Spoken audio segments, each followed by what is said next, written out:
Once upon a time, there lived a duck family on an old farm. The mother duck had been sitting on a clutch of eggs for a long time. One fine morning, the eggs hatched, and out popped 3 very noisy ducklings. However, one egg was quite a bit bigger than the other eggs, and it didn't hatch. I was sure I just laid 3 eggs. I wonder where the extra one came from, and why didn't it hatch with the others? The mother duck didn't have a lot of time to think about that, because at last the 4th egg began to hatch. Crack!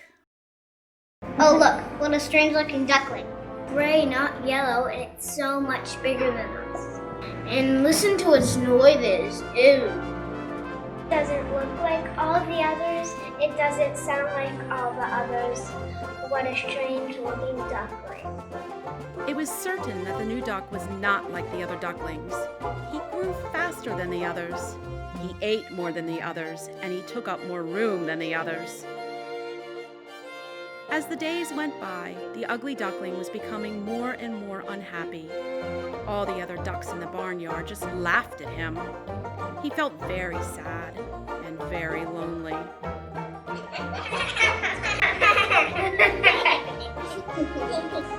We don't want to play with you. Go away, you ugly duckling. I don't understand why he is so different. The ugly duckling felt worse and worse every day. He cried at night, and he cried during the day. He felt as if nobody wanted him. Nobody loves me. Nobody wants me. Since nobody wants me, I'll run away. And so he did. Along the way, he stopped at a pond, and there he saw a robin. Hello, Robin. Do you know any ducklings with gray feathers? No, I never seen a duckling like you for. You're just an ugly duckling. The ugly duckling, even sadder than before, continued on. Walking through the fields, he came upon an old cottage by the side of the road. Inside lived an old woman with very bad eyesight. When she saw the ugly duckling, she decided to catch him. Now I got you. I hope you lay lots of eggs. But because the ugly duckling was a boy, he did not lay any eggs. You ugly, ugly duckling, if you don't lay any eggs for me, I'll have to eat you for dinner. The ugly duckling was scared.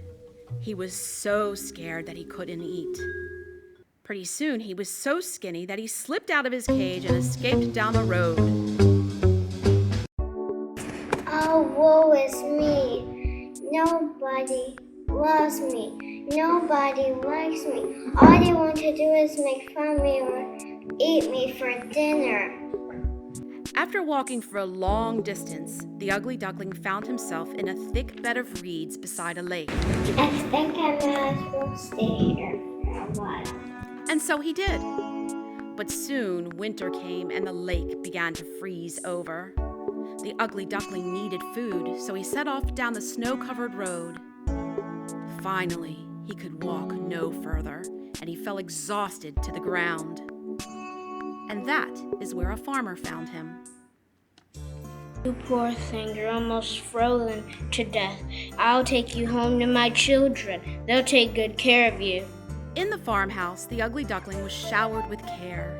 He was warm, and he had plenty to eat. However, by the time spring rolled around, the ugly duckling had grown quite large. You are big and strong now. I will take you to the pond to set you free. It was there on the pond that the duckling saw himself mirrored in the water. Goodness, look at change. I could hardly recognize myself anymore. I'm no longer ugly. Right then, a flock of swans, winging their way northward after a long winter, swooped down onto the lake. When the duckling saw them, he realized that he was one of them. He wasn't an ugly duckling after all. He was a swan. You are a swan just like me. You have long white feathers and a yellow beak and a long neck. Where have you been all this winter? It's a long story, long story. Together they swam away, and the ugly duckling, who was now a beautiful swan, was very, very happy.